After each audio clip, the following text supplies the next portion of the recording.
Greetings, Carmen. It is an absolute delight to speak to you. I have been the beneficiary of Virago Press all of my life. I think I started reading your wonderful writers when I was in my 20s, and they really did enrich my life and illuminate not only my life but the lives of my other fellow women friends. So I do thank you. I do thank you. Well, men read them too, and you've got to remember it's the writers that enrich you, not me. Well, you allowed them to come to us. Yeah, exactly. But I was the business person who got them up again. They weren't shrewd. But I always get very fed up with publishers who think they wrote the book, you know. Yeah. but it was a very shrewd move. It's the writers that are important. What? It was a very shrewd move of you to start up this press. Was the need for a women's press obvious to you? Oh, yes, but, you know, it was 1972 when I began it, and we're now nearly 2022. I mean, you know, at the time, I'm pretty sure it was much the same in Australia. I'd been here about 12 years by then. And it was a wonderful time in Britain, lovely. The 60s, it was great fun to be young in the 60s in Britain. You're lucky thing. Yeah, I was very lucky. But it was perfectly clear that men were having a much, much, much, much better time and a much more equal time than we were. Yes. In every single way. Rights, capacity to run your own life. I always remember when I got my tax thing, you know, your tax thing from the government. It said, if you are married, this form is addressed to him. Yeah. Fantastic. As I wasn't married. Yes. Do you see what I mean? I mean, there are millions of things. Money, opportunity, everything. I mean, feminism came over from the States in the 60s, and I think they're absolutely right. My life experience had told me they were right. It was Virago is not the only thing I've done, you know. I mean, I get a bit, it's a bit of a bell jar over my head because, you know, people think of me, I mean, the Australian Book Review headlined me as a feminist publisher. Well, I think that's a sexist remark because I ran Chatto and Windus for as long as I ran, almost as long as I ran Virago. And I think some of those writers would be it's not that they'd be offended. I mean, there's nothing wrong with being called a feminist publisher, but that's not all I am. They categorize you. Do you see what I mean? Yes. I'm a publisher and a writer.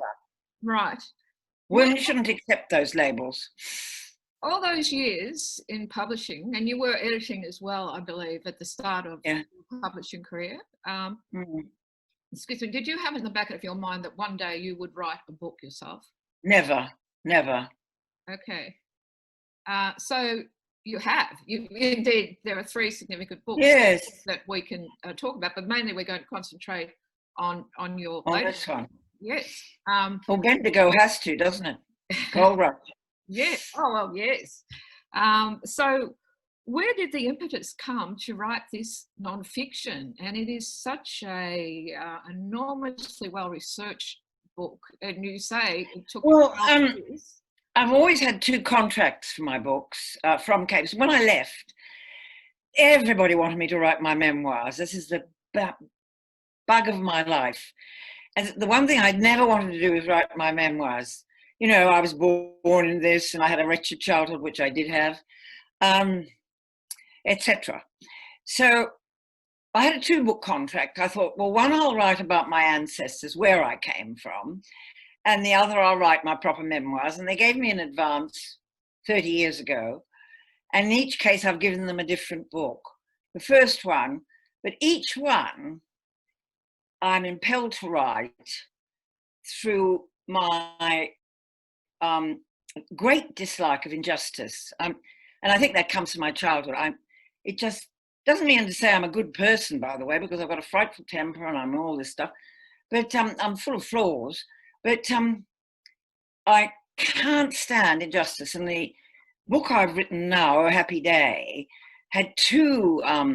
I was going to write about all my ancestors, you see, my Lebanese ones and my Irish ones. But then John Howard, you know John Howard? Yes. He started those camps and islands and prisons where they put boat people. Yes. And I was so offended by that, yes. From an Australian point of view, because of being Australian myself. I thought, they know nothing about their own history. I mean, if you think about where I came from myself, I mean, I didn't know at the time that I came from the scum of the earth, but I did come from the scum of the earth. I mean, the poorest of the poor were my ancestors. Yes. And I thought, well, I'm going to show Australians, that they have a history that means that they shouldn't put these people into prisons and islands and treat them like...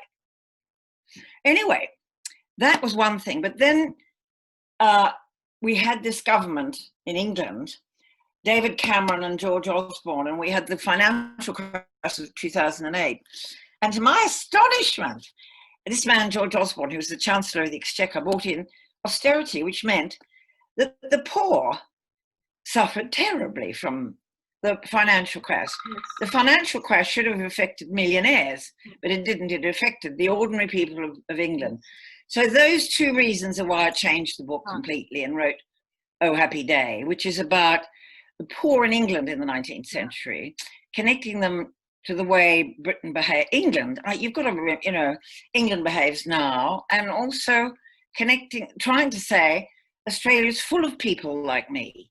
We didn't come from, we were boat people. I mean, the boats they came on. Yes. Well, I'm a similar background, Carmen, Irish peasant. Really. Which part of Ireland? County Clare. Clare. My surname. So yes. Very near Tipperary, isn't it? Yes, it is. Yes. Well, the other half of them, I'm Tipperary and Cork. Okay. And an Irish Catholic background, and good nuns. You were taught by the Loreto nuns. Yeah. Who I believe in the hierarchy of nuns are probably superior to the Mercy nuns. Yes, you're the second Australian I've talked to who was educated by the Mercy nuns. And I think people say about the Mercy nuns that mercy wasn't what they used. But yes. I have to say that when you come to the whole business of the abuse of children by the Catholic Church in our day, and I presume for boys it goes on still, because the Church doesn't seem to have done anything sufficient about it. Because wasn't Cardinal Pell, what's happened to Cardinal Pell? Is he still in jail? Pell was convicted of... I knew that. And I thought he was released. But then they appealed his case and he was released, yes. And he's now back home in the arms of the Vatican. That's disgraceful. Under the Pope's frocks. It's really disgraceful, isn't it? Well, anyway, what I was going to say about the nuns, which I've discussed with many other Catholics, it was emotional abuse, not physical. Yes. But the emotional abuse was tremendous. They were ignorant. They full of fear. They instilled fear into you about everything. Yeah. Made your childhood unhappy. Yeah. Very unhappy. Do you believe what Germaine Greer said about her education by the nuns? She went to the same school as you. No, she didn't. I went to that convent, the Presentation Convent first. And first of all, I think they were better nuns than the Loreto nuns, because the Loreto nuns wanted you to be posh. They were the upper class Australian order. They wanted you to be a lady. Never wanted to be a lady in my life. And the Presentation nuns were different. And in fact, my sister-in-law went to the Star of the Sea, as I recall, and I went to Star of the Sea. And Germaine's liked the strong women, but Germaine and I are not identical in any way, except we were brought up in the same patch of Melbourne. I believe that the nuns gave her an invaluable education, and she much admired them. I know that. Well, good for Germaine. Yes. I can't say they gave me a good education. They gave me a good dose of Catholic scruple. We've probably digressed a little, but I want to take you back now to your ancestors who are at the access of your book, in particular the couple George Conquest and his Sari. And this is Sari, is quite extraordinary. Isn't it a wonderful story? It is romantic, it is unbelievable, it is venturesome. Could you explain that story to our audience, please? Yes. Well, my great-great-grandmother, and I always get the greats wrong, there might be another great there, Yes. was an illegitimate girl born in about 1808. And her mother then married again and had a quiver full of children. They all had moved to a village just outside Leicester.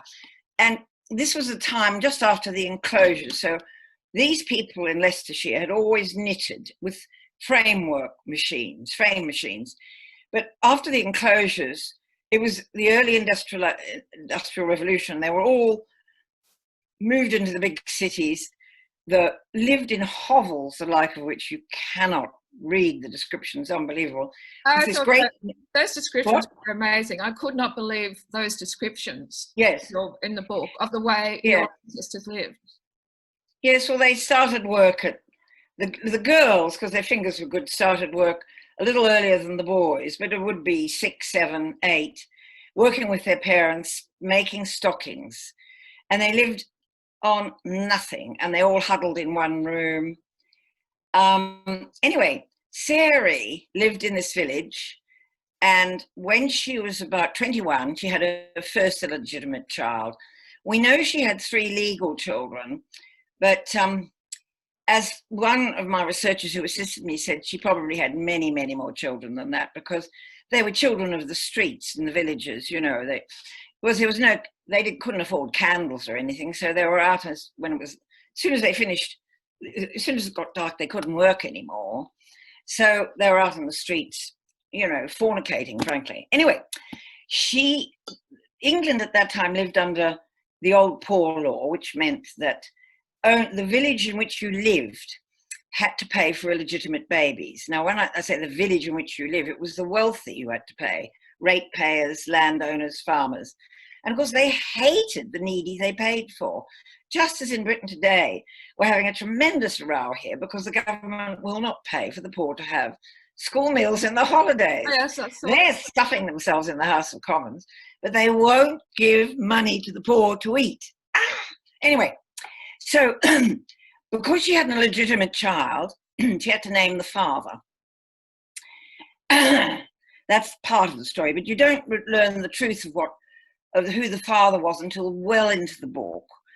And by some absolute chance, I found the documents which showed that this canal boatman in Market Harborough, which is quite near Leicester, it's in Leicestershire, was the father, because she had to tell the poor law people who the father was, otherwise she couldn't get any benefit. You had to name the father, right, so that his village could pay for him.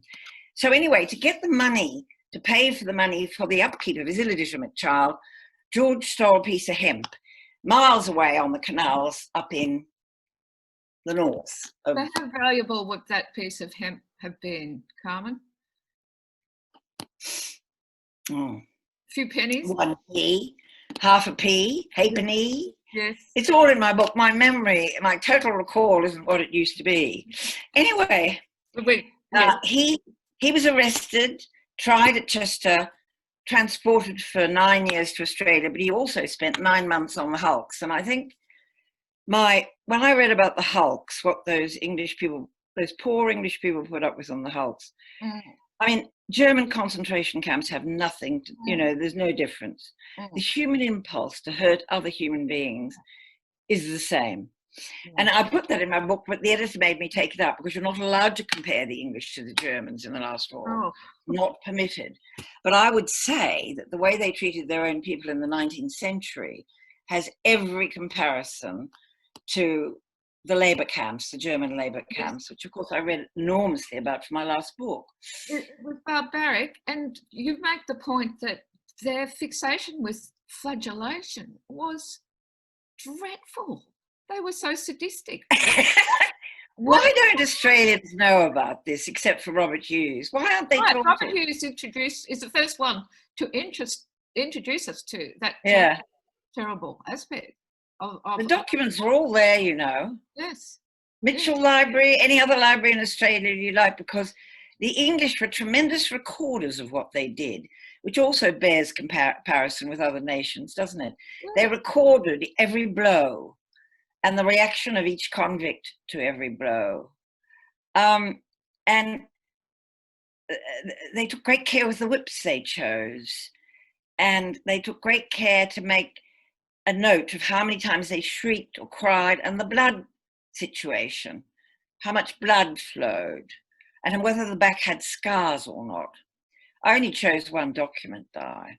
There's thousands. But that was harrowing. They recorded each episode of when they lashed people and Yes. the details. It's quite extraordinary. But well, when you realise what you wonder why this fixation with punishment to hurt them, to be so sadistic. Couldn't they just set them off without doing that? You know, it just seems just bizarre on reflection when we look back. I don't think it is. If you think about it, everything was to do with property. Right. I mean, the poor was such a multitude in England that people with money and property were terrified of losing it. And I think the question I'd like somebody to ask is why they cared so much.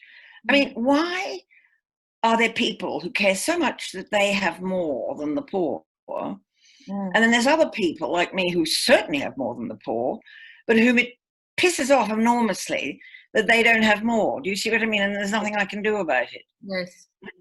And something to do with sanctity, because I'm not a saintly person in any way, if you follow me. I just don't understand the mind. Yes. No, I'm equally bewildered. But we digress a little again because we were talking about George and Sari. So he's been sent to Australia. He is your anyway. He ends up in Sydney in 1829. Carmen. Sorry, he's your convict ancestor. Thank you.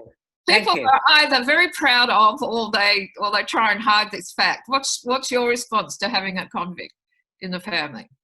No, not one thing or another. I think I had a lot of later ancestors who were pretty. I mean, I have to tell you, I come from a very ebullient family. A convict is nothing one way or another. So George is sent to Australia. Yeah, and he is really lucky. But the great piece of luck is that he's the son of a brickmaker, and he's a canal boatman. Right. And the brickmaking in early Australia, you were like the Pope, you know what I mean? You were really needed because they needed to build their houses and they needed to build those buildings in Sydney that Sydney's so proud of. And they needed, if you think about it, once they moved from early Sydney to discover the Port Phillip district, they needed men who could handle water, because you have to cross the waters that divide those rivers, the Murray, everything, the Snowy River and everything that divides New South Wales from Port Phillip. So he turned out to be very lucky, but his greatest piece of luck was the convict owner that he got, a wonderful man called David Reed in the Hunter Valley, who was a seriously good Englishman. No, actually, I think he was a Scot. But he handled his convicts very well. He was very good to them.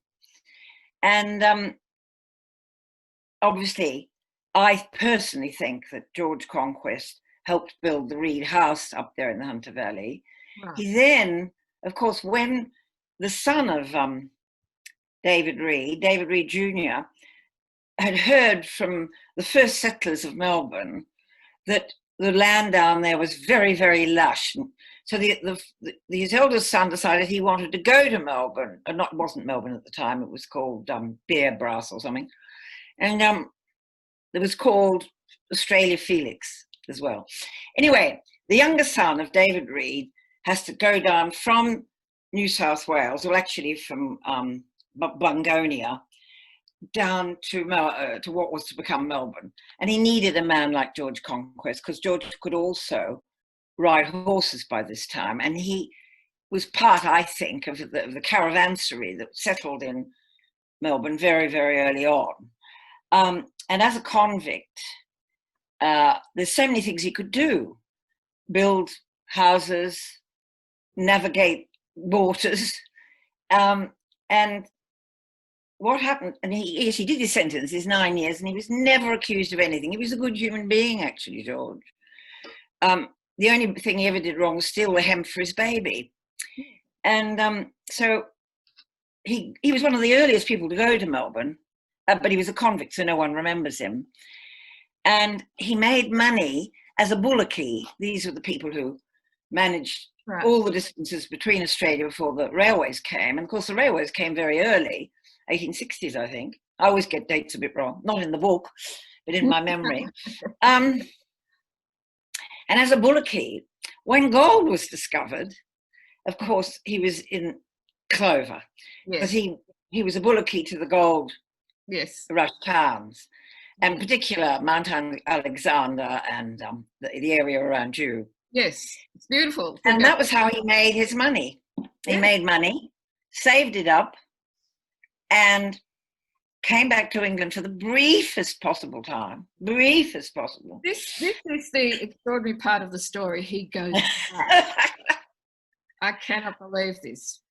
And he found Sarah again and brought her back, and they lived together for the rest of their lives. Amazing, just extraordinary. Now, what you don't say in the book, Carmen, is that you keep to the facts in the book. The facts of George's story, how you know, you're not sure whether he was whipped or not, one of the convicts who had to suffer that terrible punishment. No, you don't know, do you? No, but you resist, you know, going into that too much. But you also resist what their reunion must have been like when George goes back for But so can you now say what you think it must have been like for them when you know? Well, I don't want to, for the following reason. As soon as I discovered this fact, I've spent what energies I have left in trying to get someone to make a TV series about these two. Really? And that's, if I could, the TV, you know, mini series. I don't think a movie anymore, do you? I think a TV mini series. And I could help them enormously because I know what it looked like. Yes. I know how the streets looked like. They would have looked terrible, each of them, but he would have looked a lot better because he'd eaten so much better. She would have looked like the wrath of God. Yeah. She would have been skinny, old. She was 50 when he came back for her. 50. But he came back. He came back for her. Came back for her. And then he scouted back again. And then they had the Crimean War, all the ships were up. So she didn't come out for a few years, but she came out in 1854, I think. I might get that wrong. And then they lived together until both of them died. And she lived till she was 83, which when you consider, or 82, one or the other. They were tough old women. Incredible, incredible. And then we get to the other significant couple in your story of your ancestors, and Marianne Brooks. And George and Sarah's son Alfred. Now, Alfred is a bit of an odd one, isn't he? He's working in Melbourne. He has the benefit of a wonderful George, who has given him the benefit of his trade and experience. And you think, well, Alfred, you should go on and, you know, do what George did and be a wonderful man. But can you tell us what happened with Alfred? Yes. Well, Alfred was, the story about Alfred is very complicated because basically the documents I found in my own historical opinion, it turned out that his father was Sarah's half-brother, so there was incest there. So that he never used his father's name until he got to Australia, and then Sarah allowed him to use the name of her half-brother, Joseph Allen, who was his father. So having your half-uncle for your father is not a great start. But the second thing is, when she was widowed, because she was immediately widowed after she married and went to move to Leicester, she would have been the poorest of the poor in Leicester. And there would be nobody to look after the baby unless she farmed her out to these baby farmers whose cruelty was things. So they kept them at home because I think she was living with one of her relatives. She had millions of relatives. Everybody had 14 children.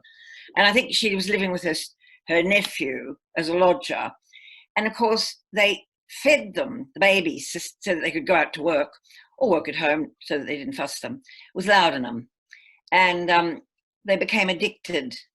This happened to so many of the children of the time. But also, when I wrote my last book, Bad Faith, I said the men got more attention and so they fared worse. And I think that's true also of my other great-great-grandfather, John Brooks. I think the men suffered so much because every man, until recent times, is raised to think the world is his universe, even if the women are used to putting up with things. We were trained to think we have to do the ironing, the cleaning, everything. I was. Mm. And men aren't. And I think the men, both my great-grandfathers had murky ends. They ended up in the workhouse or the lunatic asylum. And I just don't think they put up with the suffering as well as the women did, because both my great-grandmothers lived till 91. Can you believe it? Mary Ann Brooks, my Lincolnshire great-grandmother, died when she was 91. Yeah. Yes. In 1934. Who took refuge in seances and in trying to reach. Yes, she did. I wish I'd lived in Tehran then. Right. Yes, but it's you know, we hear about that. Yes, that the mortality rate was extraordinarily hard in the 19th century or early in the 19th century, and you sort of think, well, maybe they're inured to the pain when adults when they lose their babies. But you infer that that pain was quite intense, and that may have been one of the reasons why Yes. Alfred was sort of he went off the rails because he was suffering, and also why Mary Ann resorted to mediums. Exactly. She couldn't get over the death of her daughter, and she couldn't obviously get over living with Alfred Allen, who was obviously a much damaged young human being. I think his childhood would have been terrible because he was trained as a bootmaker. And I've described in the book how they lived. And also that all those children went to school, went to work at 7, 8. Extraordinary. You know, come on. Yes. Why should have they been any better? Why the women managed better is another subject. That is a really good question. Do you have a view of why? Why are they more stoic? Are they? I think they are more stoic. I mean, I think, and they get less attention. They have to be stronger. You see, men, look, this is my lovely son. My mother used to say that.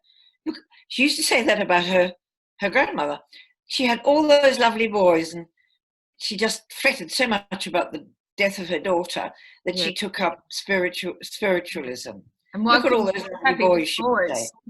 Lovely boys, lovely sons. Yes. And there's always that habit or tradition in many an Australian household anyway, where the woman was dishing up, right, and dishing up the veg, chops and 3 veg, and it was like mum held back and the kids held back, made sure that dad was served first. Absolutely. And do you know what? I published a book about that. It was a novel by Margaret Forster, and she didn't know what to call it. And her grandmother was standing behind just like that, and I said, you have to call the novel Have the Men Had Enough? Because my mother would say that. Have the boys had enough, my mother would say. Yes. Yeah. Have the boys had enough? Yep. And so she called it that. Yeah. So you published Margaret Forster. She's a writer. A Chateau, I did, yes. Have the men had enough? Her grandmother stood beside, but she never sat down with her men folk. Stood behind. And okay, to make sure that they had enough. As it should be.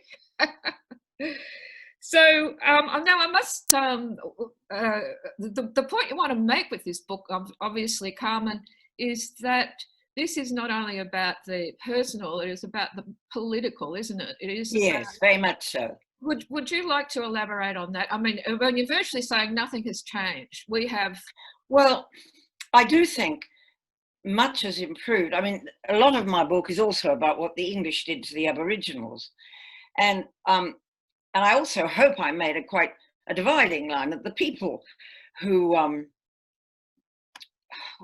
destroyed the country for Aboriginals and murdered so many of them were the English and the British Empire.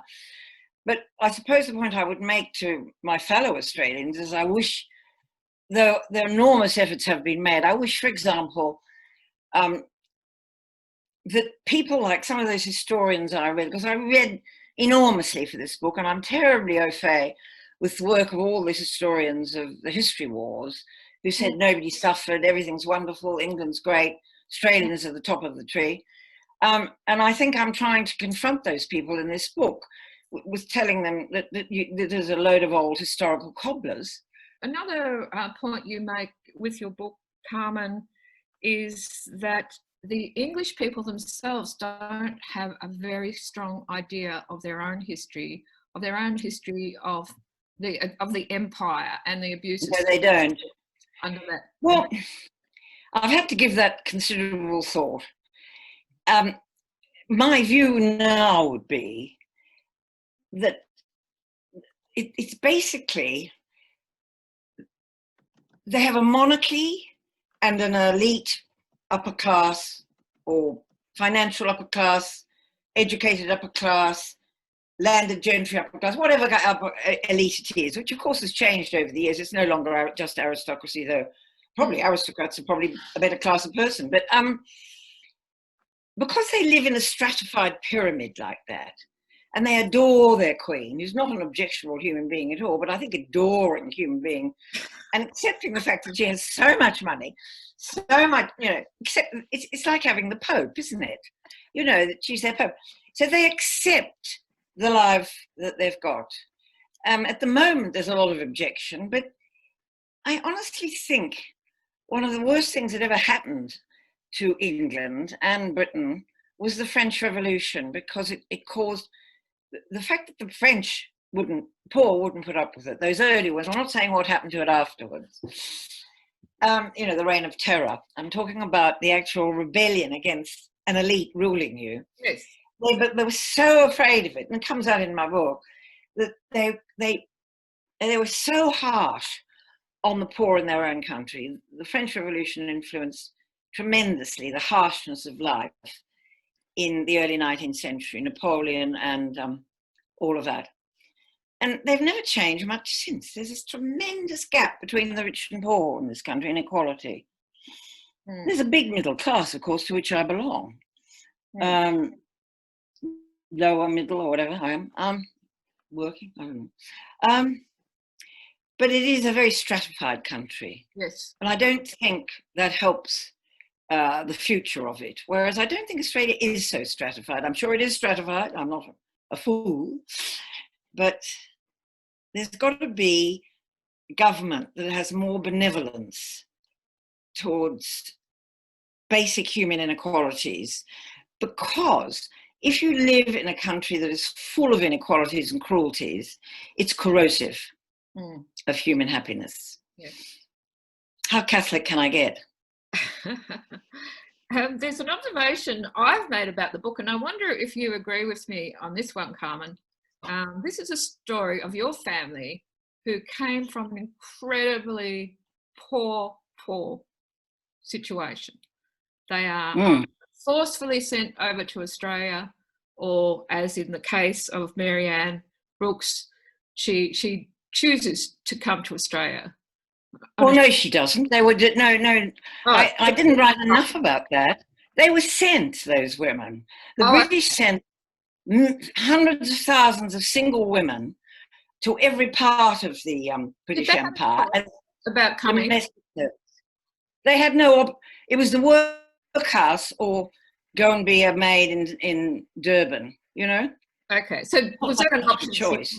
I mean, she really, in order to improve her situation, I mean, she well, a bit, yeah, they wanted them not to be so poor and on the streets, because if they were on the streets, of course, that polluted the male of the species. Because the hungry 40s had everything to do with it. Britain, they'd starved, and there was an incredible excess of women there were surplus women, they were called, and they shipped them all over the world. They had a choice between the workhouse, hunger, and being shipped out. And of course, they chose shipped out, but I didn't call that much of a free choice myself. Okay, all right. So where I was going with this point was that you are descended from these people who had it pretty tough.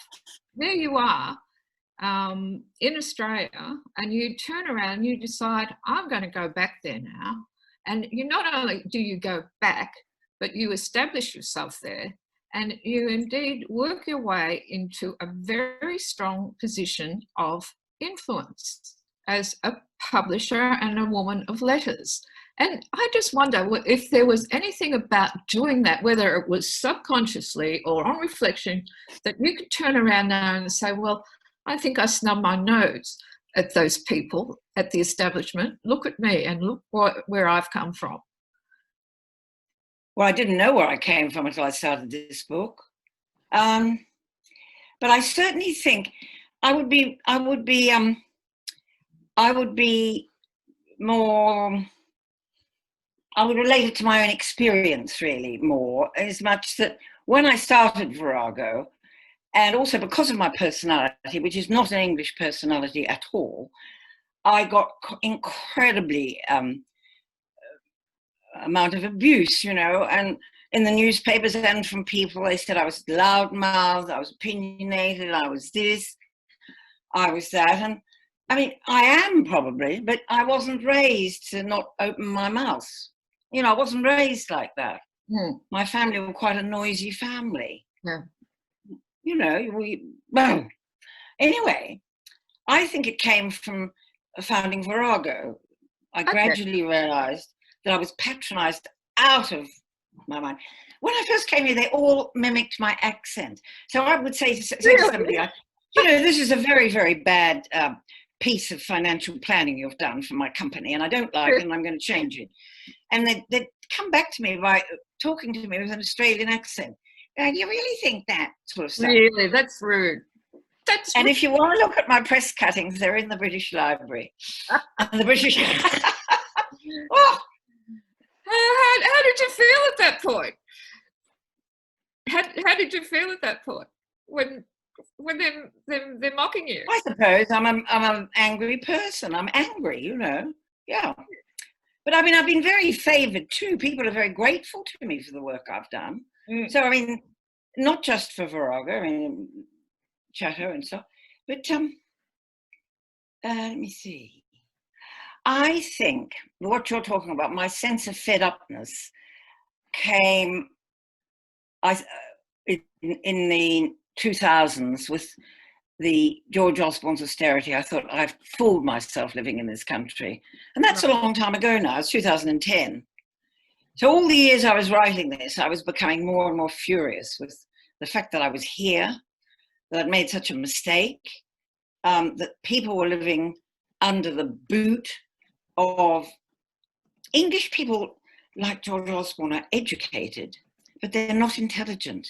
And their lack of empathy is phenomenal. You can be educated, like Boris Johnson, but have the brain of a pea, which I personally think he has. I mean, look what he's done with the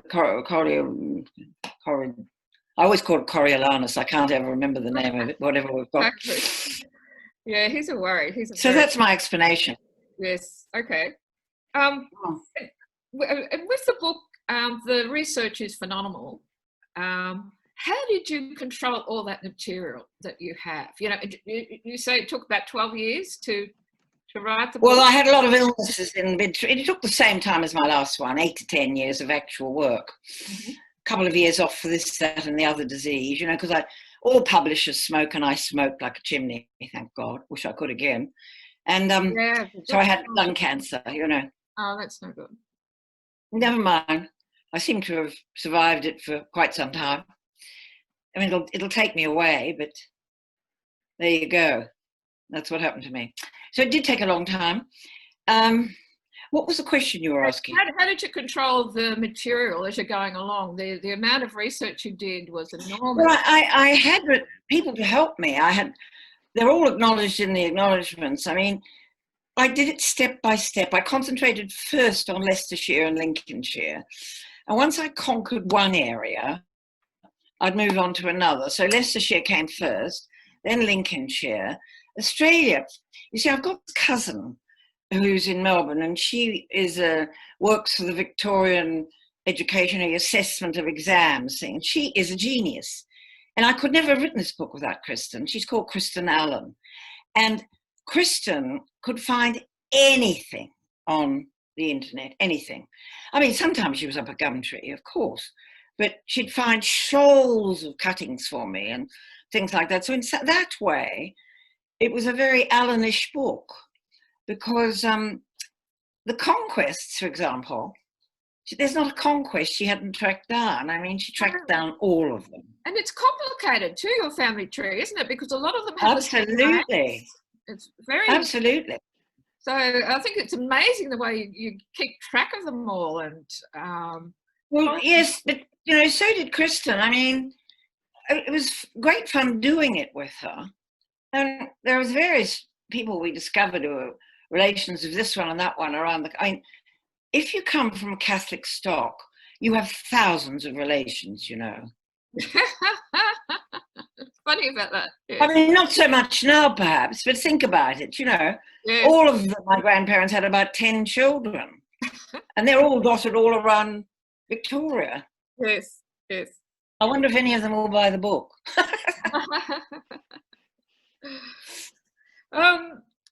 Congratulations again on the book, Carmen. I'd just like to say that the other thing that impresses me is the fact that look, I'm a baby boomer. You're probably not quite that generation. We're supposed to be Second World War, post World War. Yes, I'm 82. I'm 70. People keep urging people of our generation and older people to hurry up and fall off the perch. They're getting a bit irritated with us. And we're taking up too much money and space. But I'm very encouraged to see a woman of your caliber writing and publishing a book of such a caliber, so engaging and so important. And I think the question I want to ask you, does it get difficult as you get older? I mean, yes. What's this experience like? I think you'll be the same. You'll be the product of the work you've done all your life.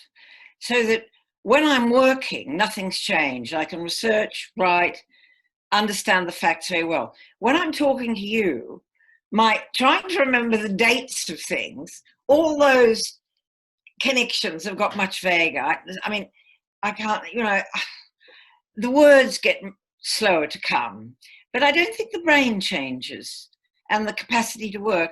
And it would seem to me that you've been a journalist for quite a long time. Would that be right? Yes, yes. Well, that won't go. I mean, it hasn't gone in my case, and I see no reason why it should in anybody else. I mean, I could sit down and start. I wrote quite a few pieces this last week. I wrote one for the big issue and one for something else. And as soon as I sit down, I can do it. But when I talk, no. Right. Not so good. But I understand what you're saying. It's all there, and it's doable while you're doing that reading process, the research process, and so you're fine. I mean, really, your age doesn't inhibit you from producing, from working. No, I don't think it does. I think it very much inhibits you physically. Everything takes me forever. My back hurts, all that stuff. My left eye's on the blink. My hearing's terrible, that stuff. While everyone's been inside, of course, people have been reading more. And I'd like to ask you, did you find some writers that you enjoyed during the lockdown, or did you perhaps reread some of your... Yes, no, I think, and what's interesting about that is I hardly watch any television. And before lockdown, I watched television at night, I watch my favourite television thing is this French series called Call My Agent, which is the best television series I've ever seen, that sort of thing. Since lockdown, I haven't, and I have read, but a great deal. But what has actually happened is, which is, is a lot of people have sent me their manuscripts to read, and really? Friends, I've had about 3 of those, and that takes a lot of time, because everything preparing for publications take a lot of time. And then I see, until they locked me down again last week or something, I don't know what they do, because their brains are sort of all over the place with COVID here. There are these tiers, and nobody knows them. It should be TEARS. Before that, people came almost every night for drinks. you know, in the garden. And now it's cold, they were coming, but I've got to be more careful now again, though I don't think I'm going to be, just between you and me. Not tell anyone. So, I mean, somebody's coming to supper tonight, you know, that sort of stuff. Yes. So I'm very busy.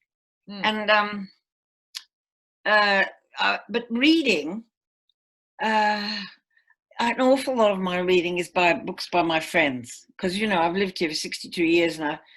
They're always writing, and at the moment I'm reading a marvelous book about the French Resistance by Patrick Marnham, and I'm reading a most enchanting memoir by the former editor of Vogue, called the English editor of Vogue. She was sacked because she wasn't, well, she wasn't sacked. Vogue anyway is going down the tubes. I think those magazines have had their day, haven't they? But her memoirs are very good. So I always have two. One, and then I read a new book by Juliet Nicholson, a new book by Anna Sieber, a new book by Julian Barnes. I mean, hundreds of books. Fantastic. So I read, but I don't watch telly.